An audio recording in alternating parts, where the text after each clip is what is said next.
Inna lillahi wa inna ilaihi raji'un. Allah Ubangiji ya ji kan Aminu bono, Allah ya gafarta masa, Allah ya masa rahama.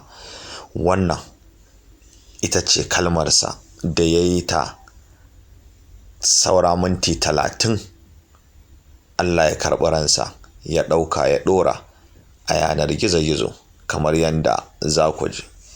Tabbas Malam Aminu bono bawan Allah ne, Allah ya kyautata makwancinsa.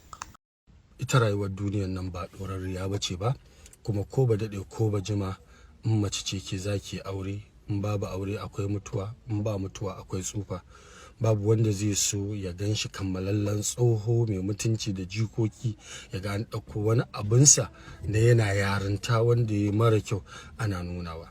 Haka zalika babu wanda na tabbatar da cewa zai koma ga Allah subhanahu wata'ala ya so a inda yake a rayuwa kenan ya ga ana nuna abubuwansa wanda ya yi waɗanda suka saba da hankali da addini. Allahu akbar. Tabbas Aminu bono bawan Allah ne. Allah ya sanar da shi mutuwarsa tun kafin ya rasu.